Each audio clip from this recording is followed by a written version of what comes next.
আম্মা জান আয়েশা একদিন বাড়ির ভিতরে হঠাৎ ডুকরে কেঁদে উঠলেন। আল্লাহর নবী ছিলেন বাড়িতে, দৌড়ে গিয়ে বলছেন, আয়েশা রে, তোমাকে কে কাঁদালো? তুমি কেন কাঁদলে বলো?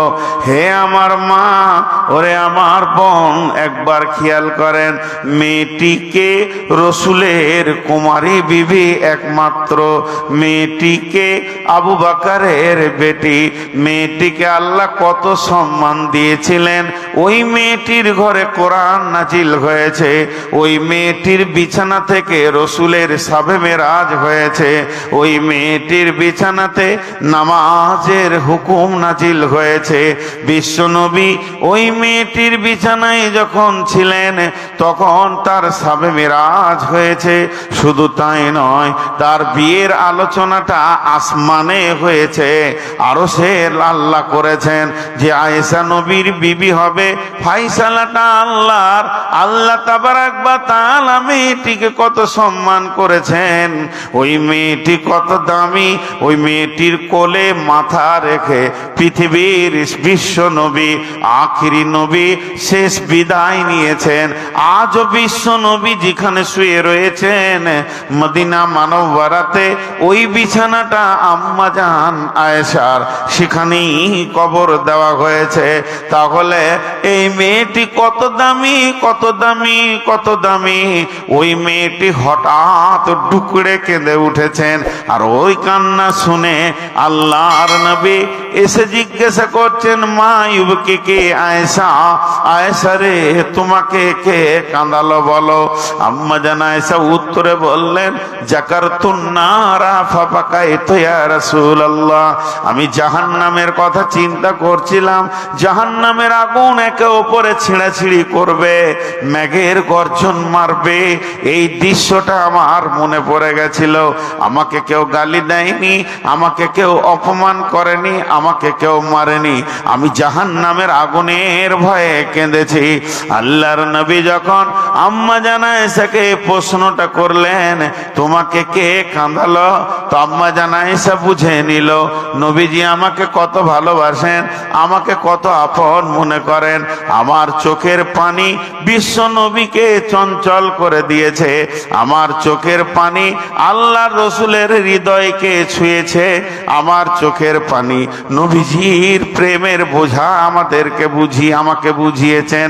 আম্মা জান আয়েশা বুঝে নিলেন বিশ্ব নবী আমাকে কত ভালোবাসে, আমি কেঁদেছি তাই জিজ্ঞেস করেছে। এমন সময় আম্মা জান আয়েশা দেখছেন এই সুযোগে নিজের কিছুর কাজ করে নিতে হবে। আম্মা জান আয়েশা প্রশ্ন করলেন, হাল তাযকুরুনা আহলিকুম ইয়াউমাল কিয়ামাতি ইয়া রাসূলুল্লাহ, ওগো দয়ার নবী, আমি পৃথিবীতে কেঁদেছি, তাই আপনি দৌড়ে এসে জিজ্ঞেস করেছেন। একটা স্বামীর স্ত্রীর প্রতি যে কর্তব্য, তার বহিঃপ্রকাশ ঘটে গেল বুঝে নিলাম। কিন্তু একটিবার বলেন, আমি যেদিন কিয়ামতের মাঠে কাঁদবো, চোখের পানিতে অঝর নয়নে কাঁদবো, ও দয়ার নবী গো, সেই দিন কি বিবি বলে আপনার মনে থাকবে? আল্লাহর নবী বললেন, আয়েশা রে, সালাসাতা মাওয়াতিনা ফালা ইয়াযকুরুনা আহাদুন আহাদান, তিনটে মওকা এমন আসবে কেউ কাউকে মনে রাখতে পারবে না, কারো কাউকে মনে থাকবে না। রে আয়েশা, ওই তিনটে জায়গা কোথা? একটা হলো ইনদাল মিজান, যখন দাড়ি পাল্লাকে ওজন করা হবে আর বলা হবে, রে তোমার নেকি আর গুনাহকে নিয়ে এসো, এই অবস্থায় কেউ কাউকে মনে রাখতে পারবে না। আর দুই যেমন জায়গা হলো যখন ডান হাতে বাঁ হাতে সার্টিফিকেট দেওয়া হবে আর বলা হবে, নিজের নিজের আমল নামা পড়ে নাও, নিজের নিজের রাস্তা ধরে নাও। আয়েশা রে, কেউ কাউকে মনে রাখতে পারবে না। আর 3 নম্বর জায়গা হলো ইদা ওয়াজিয়াত তরিকু ফি জাহান্নাম জাহান্নামের মুখে যখন পুলসে রাতকে রাখা হবে, ওই দৃশ্যটা দেখার পর মানুষ বিভ্রাট হয়ে যাবে, বিভ্রান্ত হয়ে যাবে, কেউ কাউকে মনে রাখতে পারবে না।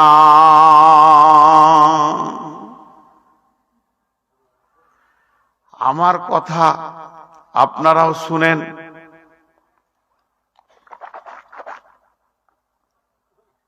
মহিলারাও শুনছে। এই দৃশ্যটা আপনাদের হবে, আমার হবে না তা নয়, সবারই হবে, সবার হবে, সবারই হবে। আমি আপনাদেরকে গল্প শোনাচ্ছি আর আপনারা বসে বসে শুনছেন। জি না, অন্য অন্য জাতির পঞ্চরস হয়, আর কি হয়, কীর্তন হয়, কি হয়, কোনো দলিল নাই, তাদের কোনো ডকুমেন্টস নাই, তাই হয়, শুনে গান হয়। আমি এরকম কিছু আপনাদেরকে কাহানি শোনাচ্ছি না, আমি যেটা শোনাচ্ছি তা কোরআন, তা কোরআন, তা কোরআন। হতে পারে, হতে পারে নাই, এটাই ঠিক, আমি ঠিক করে বুঝাতে পারছি না, এই জায়গাটা আমি স্বীকার করব যে আমার জ্ঞানের কমি, কিন্তু আল্লাহ যা বলেছেন তা সত্য, এ কিয়ামত হবেই, কিয়ামত হবেই। দুটি কথা আপনাদের সামনে আমি ছোট করে বলবো, একটু ধ্যান দেন।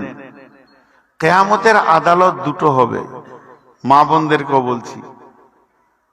আমি যখন থেকে উঠেছি, আপনারা একবার 30 সেকেন্ড 10-20 সেকেন্ড চুপ থাকেন তো, সবাই চুপ আছেন, আমি খালি একবার চুপ হই।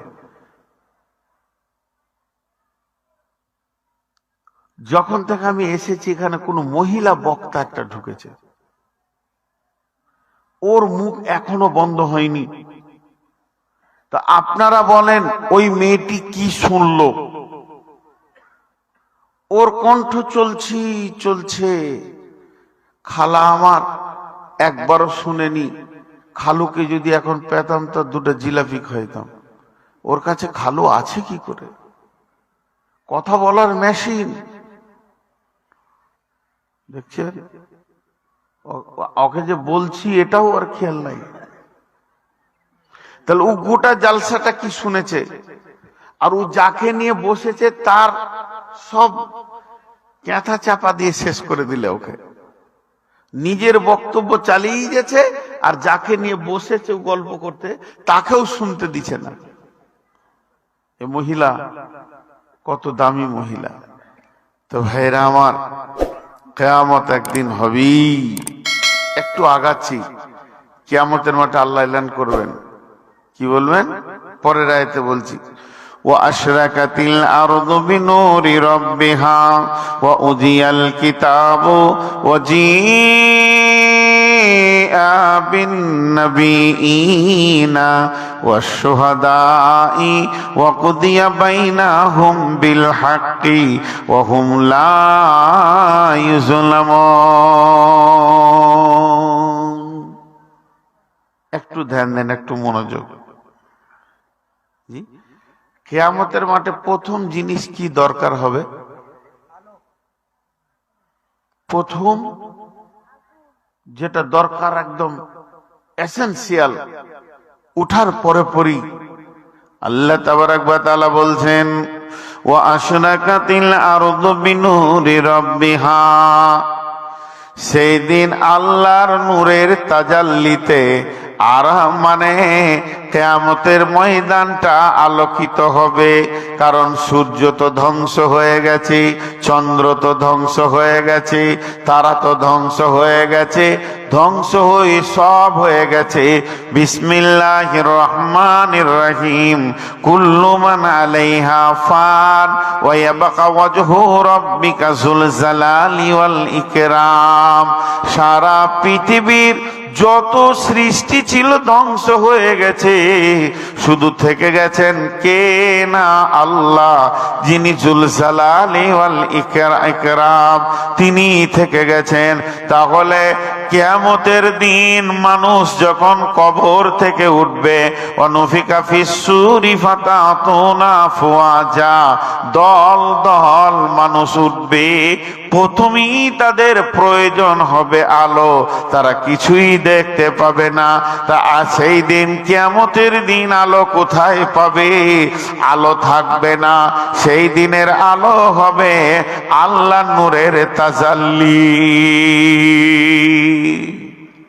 এখানে ধারণাটা একবার ঠিক করে লি, ইমানটা ঠিক করে লি।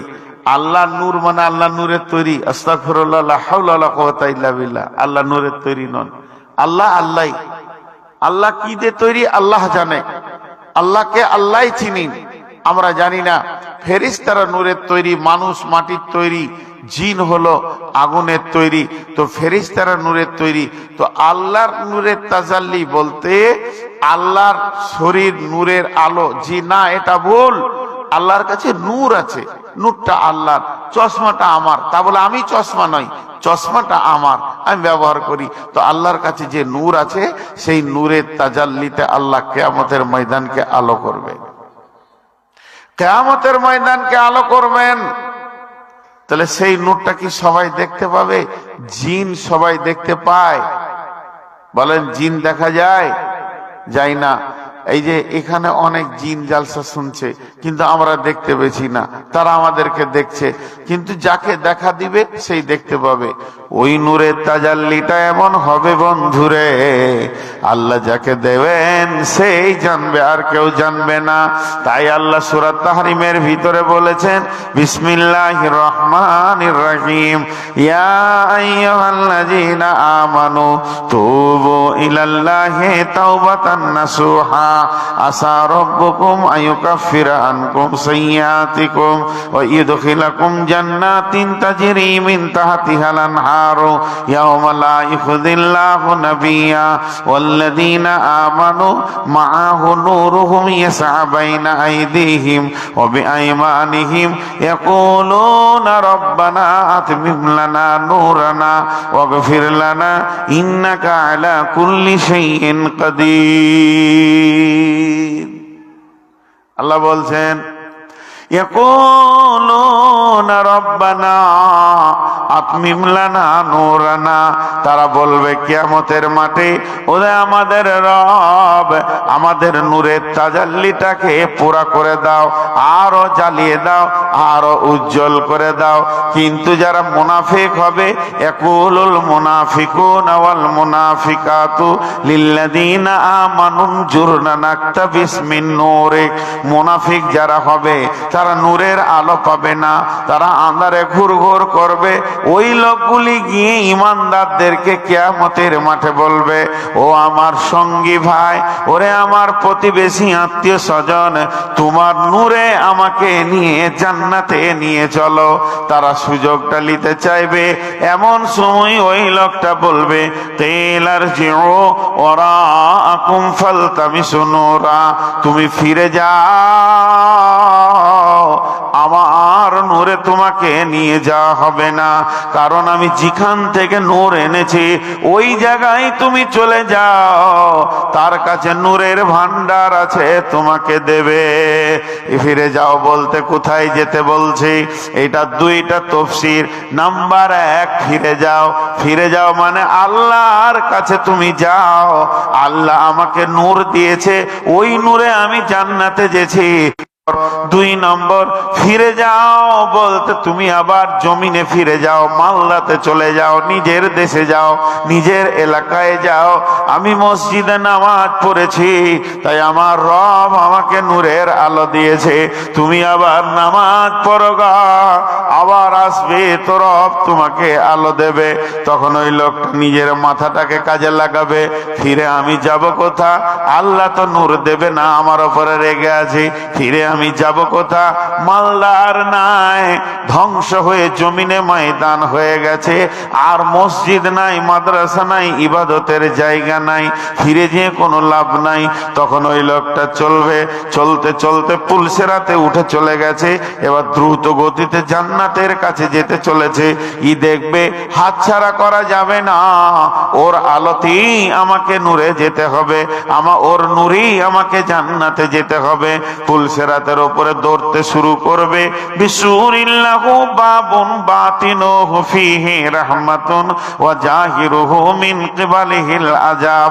যখন ওর দিকে দৌড়তে শুরু করবে, এমন সময় একটা প্রাচীর এসে ওদের দুইজনকে আটকে দেবে।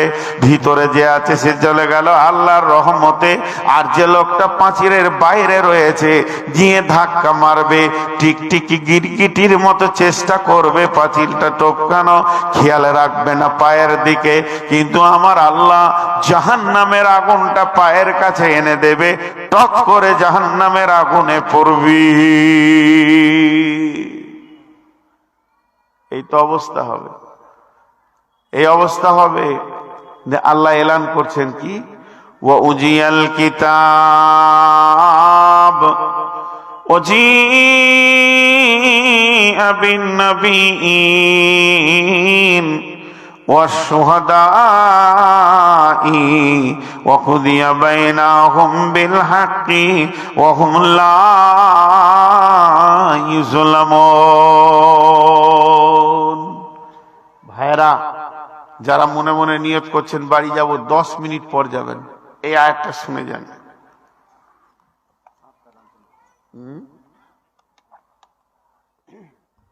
মাত্র 10 মিনিট পর আপনি বাড়ি যাবেন। খালি এই আয়াতটা আপনাকে আমি ইচ্ছা করে শুনতে বলছি।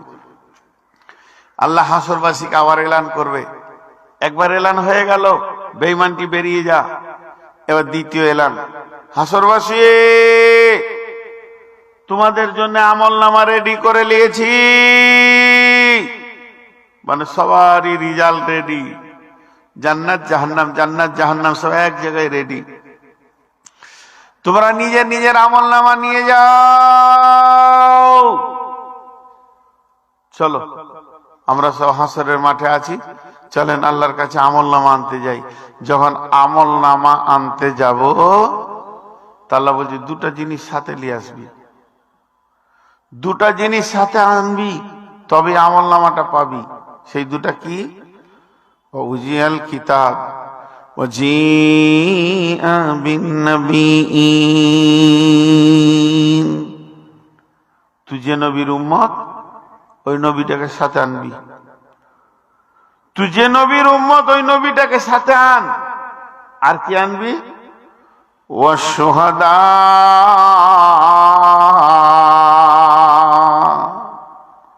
সাক্ষী নিয়ে আসবি। তুই যে আমল করেছিস দুনিয়াতে, সাক্ষীটাকে নিয়ে আসবি। আমি আল্লাহ বিচার করব। কি বিচার?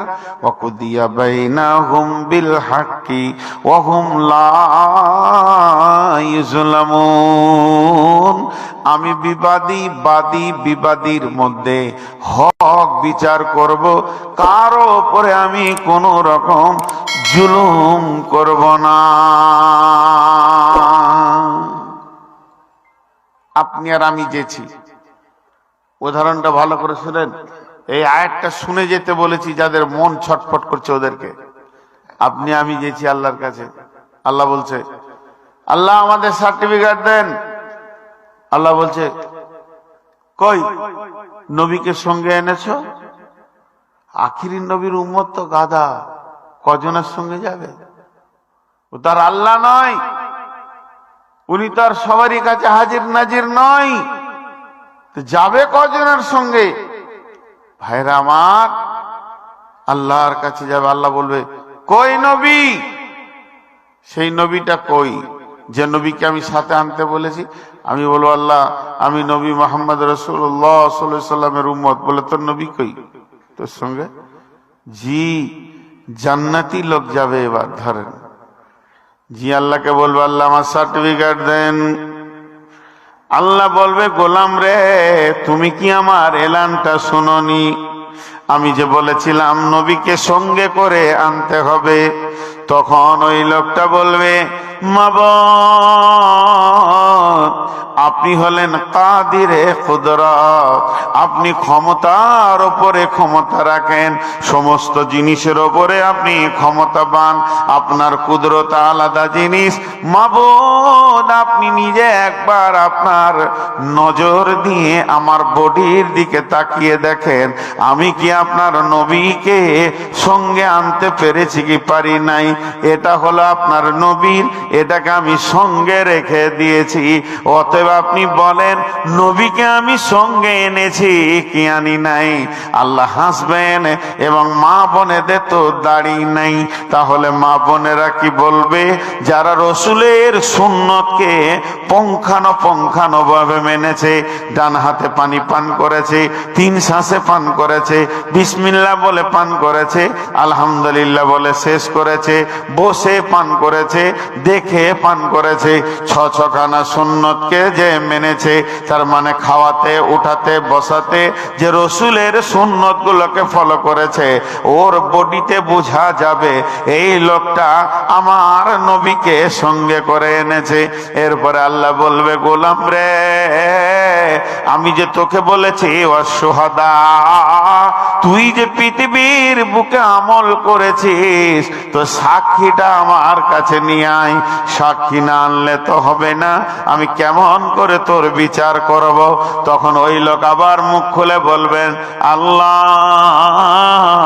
আপনি তো কোরআনের ভিতরে বলেছেন, বিসমিল্লাহির রহমানির রহিম, সীমাহুম ফি উজুহিহিম মিন আসারিস সুজুদ। উজুর জায়গাগুলো নূরে ঝকমক করছে, হাঁটুগুলো ঘাঁটা পড়ে গেছে, কপালটা কালো হয়ে গেছে, এইগুলো নূরে ঝকমক করবে। আমার রবকে গোলাম বলবে, আল্লাহ, এগুলো হলো আমার আমলের সাক্ষী। আপনি তো কোরআনে বলেছেন, সীমাহুম ফি উজুহিহিম মিন আসারিস সুজুদ, তাদের সিজদার জায়গাগুলো কালো হয়ে থাকবে, এটাই তাদের জন্য আমলের সাক্ষী হবে। বন্ধুরে, যে লোকটা নামাজ পড়লো না, নিজের বডিকে তৈরি করলো না রসুলের মতো করে, নামাজ পড়লো না, যে সাক্ষী নিল না, ওই কঠিন কিয়ামতের দিনে আল্লাহর কাছে গিয়ে কি কথা সে বলবি?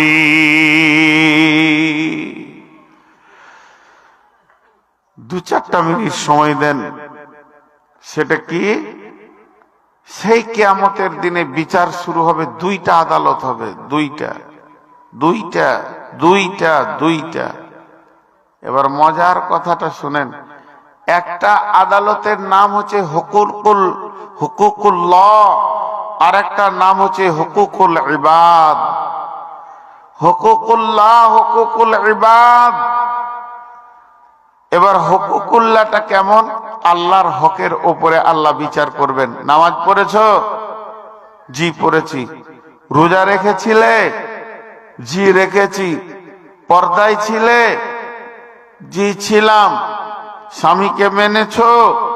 জি মেনেছি। আল্লাহর যেগুলো হক আছে, আল্লাহ যেগুলো আপনাকে হুকুম করেছে, এইগুলো ঘাটতি হচ্ছে কিনা আল্লাহ দেখে নেবেন। পুরা আপনার জীবনে যে আমি তোর উপরে কি কি কি কি কি কি কি কি ফরজ করেছি, তার মধ্যে কোনটা কোনটা তুই করেছিস আর কোনটা কোনটা কোনটা কোনটা তোর বাদ গেছে, এটা টোটাল একটা বিচার হবে। তবে আপনাদের মনে সাহস দিচ্ছি আমি, এটা আমি বুখারী বলছি না, এটা আমি মুসলিম বলছি না, এটা আমি আবু দাউদ বলছি না, এটা আমি নাসাই বলছি না, ইবনে মাজাও বলছি না, তিরমিজি শরীফ বলছি না, ইভেন মিসকাত বুলুগুল মারামও বলছি না। আমি আমার মনের দিক থেকে বলছি, হুকুকুল্লাহর আদালত যেটা চলবে, এইটাতে শতকরা 98-95 জন জান্নাত চলে যাবে। আল্লাহ বড় মেহেরবান। যদি কিছু ভুল ত্রুটি হয়ে থাকে, আল্লাহ মাফ করে দেন। আল্লাহ পারিনি, ক্ষমা করে দেন। আল্লাহ সেই দিনও ক্ষমা করবেন। আল্লাহ এত বড় মেহেরবান। তা একটা দুটা শুনেন কেমন ক্ষমা করবে। আল্লাহ 2 বান্দাকে ডাকবে, আব্দুর রহমান, আব্দুর রহিম, আমি এমনি নাম বললাম, 2 বান্দাকে কাছে ডাকবে।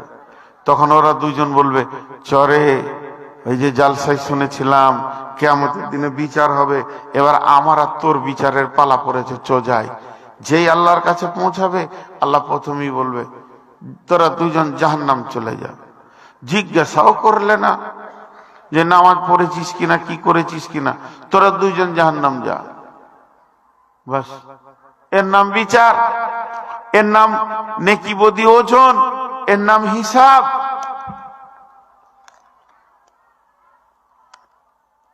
খাতা কলম খুলবো, তার নাম হিসাব। কিন্তু আল্লাহ বলে দিলে আয়, চলে যায় জাহান্নাম। যে এই কথা বলা, ওরে আমার মা রে, বোন রে, আব্দুর রহমান এক পা করে জাহান্নামের দিকে ফেলছে, আর একবার আল্লাহকে দেখছে, আবার এক পা ফেলছে, আর একবার আল্লাহকে দেখছে, ধীরে ধীরে ধীরে ধীরে জাহান্নামের দিকে যেছে। আব্দুর রহিম কি করছে? আব্দুর রহিমকে যখনই বলেছে তুই জাহান্নামে যা, ও জাহান্নামের দিকে দ্রুত গতিতে দৌড়তে শুরু করে দিয়েছে। দ্রুত হাই স্পিডে দৌড়ছে। আল্লাহ বললেন ফেরেশতাদেরকে দুইজনকে ধরে নিয়ে আয়। দুইজনকে আনা হলো, দাঁড় করিয়ে দেয়া হলো। আল্লাহ বলেন, আব্দুর রহমান, তোমাকে আমি জাহান্নাম যেতে বলেছি, তো তুমি এত ধীরে যাচ্ছ কেন? তখনও বলছে, আল্লাহ আমি জাহান্নামের দিকে যাচ্ছিলাম, আর আমার মনটা বলছে তোকে আল্লাহ ডেকে নিয়ে মাফ করে দেবে রে। তুই একবার করে আল্লাহর দিকে তাকা, যদি দয়া হয়ে যায় তো মাফ করে দিবে। আপনার দয়ার আশাতে এখনো পর্যন্ত আমার মন বলছে আপনি মাফ করে দেবেন, তাই বারবার তাকাচ্ছিলাম। বলে তোকে আমি জাহান্নামের হুকুম দেওয়ার পরেও কি তোর মন বলেছে আমি মাফ করে দিব? বলে হ্যাঁ, এখন আমার আশা আছে। আপনি তো কোরআনে বলেছেন লা তাকনাতু মির রাহমাতিল্লাহ, আল্লাহর দয়া থেকে নিজেকে নৈরাশ করিও না। আমি জাহান্নাম গেলেও শুধু আপনার দয়ার অপেক্ষায় যেতাম, অতএব আমি বারবার আপনার দিকে দেখছিলাম। আল্লাহ বলবে দাঁড়া। এবার আব্দুর রহিমকে বলবে, জাহান্নাম ভালো জায়গা না খারাপ জায়গা? বলে খারাপ জায়গা। জাহান্নামে আগুন দাও দাও করে জ্বলছে, জাহান্নামীদের খাবার আলাদা, নানা রকম কথা আব্দুর রহিম বলে ফেলবেন। তখন আল্লাহ বলবে, তুই যে জাহান্নামের দিকে দৌড়ছিলি দ্রুত গতিতে কেন? তখন আল্লাহকে আব্দুর রহিম বলবে, মাবুদ রে, তোমাকে মানিনি, তোমার দিন মানিনি, ভালো কাজ জীবনে করিনি, এর জন্য জাহান্নাম যেছিলাম। কিন্তু যখন আপনি হুকুম করে দিলেন আব্দুর রহিম জাহান্নাম যা, তখন আমি গতিটা আরো বাড়িয়ে নিলাম, এই জন্য যে যাতে করে আমি তাড়াতাড়ি জাহান্নামে ঢুকে যাই। তার কারণ হচ্ছে পৃথিবীতে আল্লাহর হুকুম মানতে পারিনি, অন্তত এই সময় আল্লাহর সামনে একটা হুকুমকে মেনে তো দেখায়। আমার এটাও তো আল্লাহ, আপনার উপরে আমার একটা ছিল যে আমি জাহান্নাম গেলেও জাহান্নামের ভিতরে বলবো আমি আল্লাহর হুকুম নিয়ে জাহান্নামে এসেছি, আমি আল্লাহর হুকুমকে একটা মেনে দেখিয়েছি। আমার রব বলবে তোদের দুইজনকে মাফ করেছি, জান্নাত চলে যা। এরকম হাদিস অনেক আছে বন্ধুরে।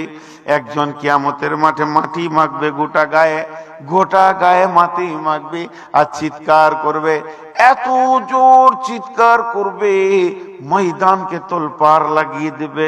খালি বলবে আমি হালাক হয়ে গেলাম, আমি শেষ হয়ে গেলাম, আমি শেষ, আমি শেষ, আমি শেষ। কেমন আছো? আমাকে একটা নেকি দাও। আল্লাহ আমাকে জান্নাতের ফয়সালা দিবে, একটা নেকির জন্য জাহান্নাম, আমি শেষ, আমি শেষ। চিৎকার মারছে, আর হিসাব হয়ে গেছে।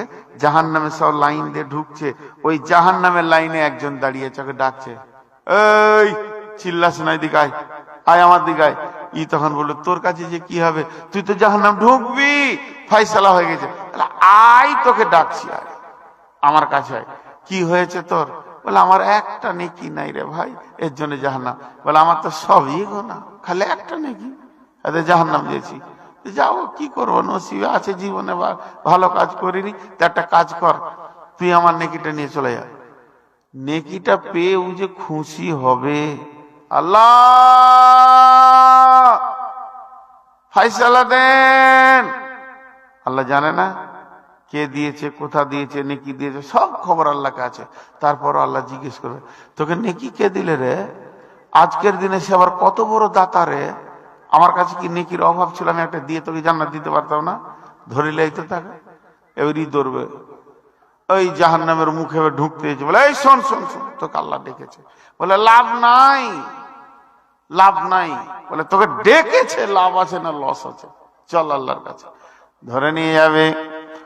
রব্বুল আলামিন বলবে, তুমি কি নেকি দিয়েছো? বলে জি হ্যাঁ রব্বুল আলামিন, আমি নেকি দিয়ে দিয়েছি। বলে তুমি আজকের দিনে দান করেছো গোলাম রে, এটা তো দান করার দিন নয়, মানুষ নিজেকে নিয়ে নাফসি নাফসি নাফসি নাফসি করছে, আর তুমি আজকের দিনে দান করেছো। কেন তুমি দান করলে বলো?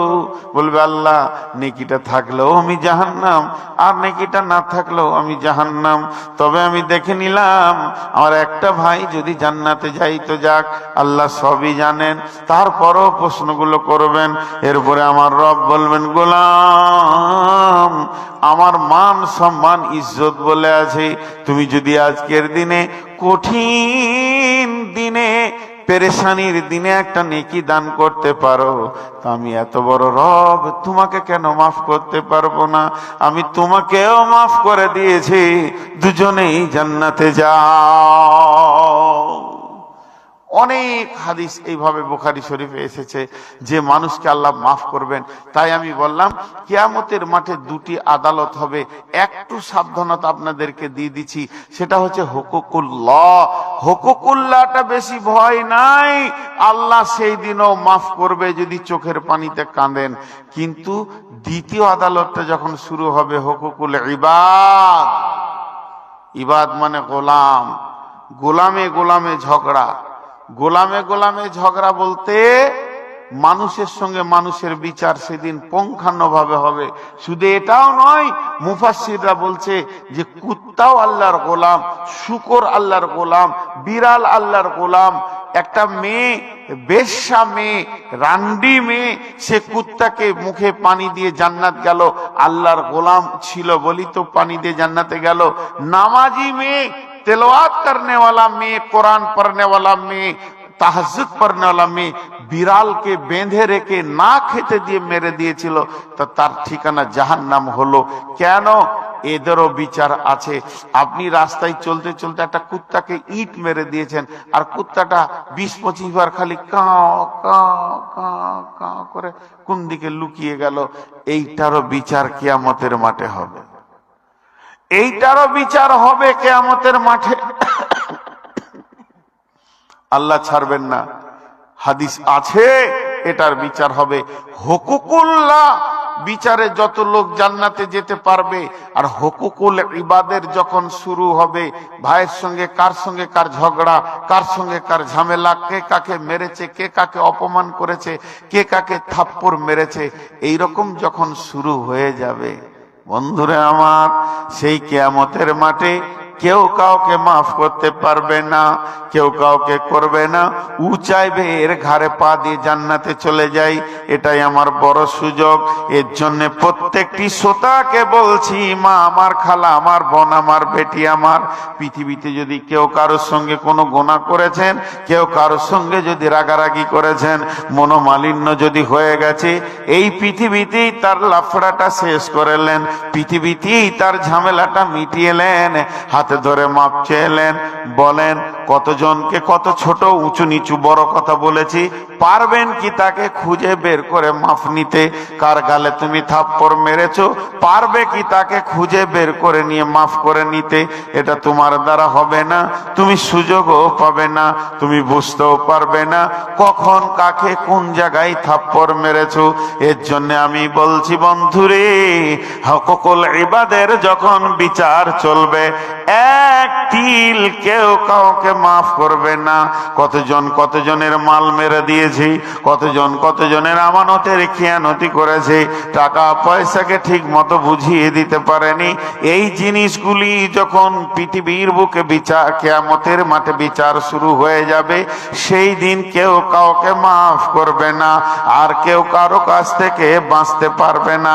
অতএব হুকুকুল ইবাদকে গুনে গুনে খুঁজে খুঁজে যার সঙ্গে আপনার ছোট বড় কথা হয়ে গেছে তার হাতটা ধরে পৃথিবীতেই মাপ নিয়ে নিতে হবে। এছাড়া আর দ্বিতীয় কোনো রাস্তা নাই। এর নাম হলো কিয়ামত। কিয়ামতের আদালতে কোনো রকম ক্ষমা করা যাবে না। জি, আমি একদম সারেতে ছাড়বো।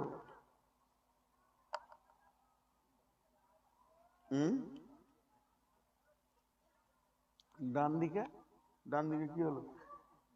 না, 1 টাকা কালেকশন করবো না, 1 টাকা করবো না। আমাকে বলেছেন যে কালেকশন করে আপনাকে দেবো।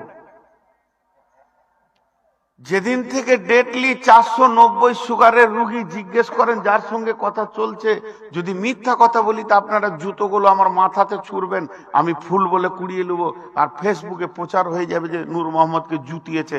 আমি বলেছি 9টার পরে দিয়েন না, পারবো না। তো বলেছে ঠিক আছে 9:30 থেকে 10টা পার করব না। 10টা এই শব্দটা 20 দিন থেকে শুনতে শুনতে এসে যখনই খেতে বসেছি 10:30, তখন ইন্নালিল্লাহ পড়ে নিলাম।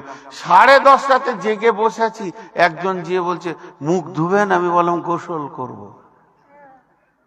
মাথা ঠিক থাকে? ফার্স্টেই যেহেতু আমাকে ওকে উঠানো দরকার, ওর উচিত ছিল বলা যে বলেন আপনার টাইম হয়ে গেছে, চলেন মুখ ধুবেন। ফার্স্ট শব্দ হচ্ছে মুখ ধুবেন, আবার এমনি করে জিব্রাইলের মতো ঘড়ি দেখছে টাইমটা হলো কিনা, মানে ফাঁসির টাইমটা ঠিক মিলছে কিনা। দিয়ে বলছে মুখ ধুবেন, আমি বললাম গোসল করব।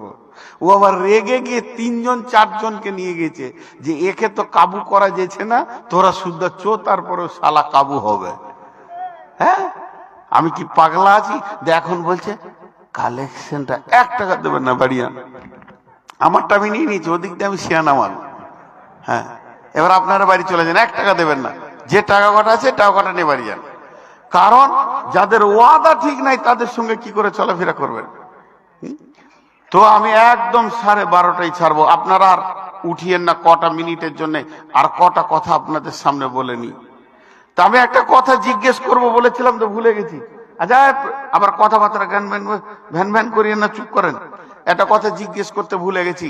এখানে যতগুলি লোক আছেন, একজন খালি বলেন যে আমি কিয়ামতের মাঠে যাব না।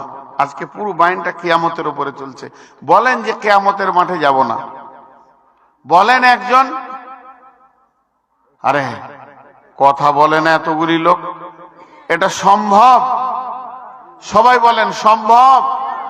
সবাই একবার জোরে তাকবীর দেন, নারে তাকবীর। বাস, এবার আমাকে উত্তর দেন, এটা সম্ভব? যেতেই হবে। এবার রুহুল মানির একটা তাফসীর আপনাদেরকে আমি দিচ্ছি। তাফসীরটা দেওয়ার আগে একটা উদাহরণ দিব, উদাহরণটা মন দিয়ে শুনবেন। আল্লাহর ওয়াস্তে বলছি, 10টা মিনিটের জন্য মজলিসটাকে নষ্ট করে দিয়ে না, আপনাদের হাতগুলো ধরছি। ওই তাফসীরটা করার আগে আমি উদাহরণটা দিচ্ছি। ধরেন আপনার 5টা বোন, 5টা বোনের 5 জায়গায় বিয়ে হয়েছে। মন দিয়ে শোনেন। এখন ছোট ভাইটার বিয়ে হতে বাকি আছে, ছোট ভাইটার। তো ওর বিয়ে আজকে মজলিস, কাল বিয়ে করতে যাবে, মেহমানরা সব আসছে। তো আমি অন্য কারো কথা বলছি না, যে ছেলেটার বিয়ে, ওর 5টা বোনের 5 জায়গায় বিয়ে হয়েছে। তো ওর শ্বশুর, ওর ভাসুর, দেওর যারা আছে সম্পর্কে, তারা বিয়েতে দাওয়াত পেয়েছে, তো আসছে। ছোট ছোট বাচ্চা ছেলেরা বিয়ে ঘরে দরাদরি করছে।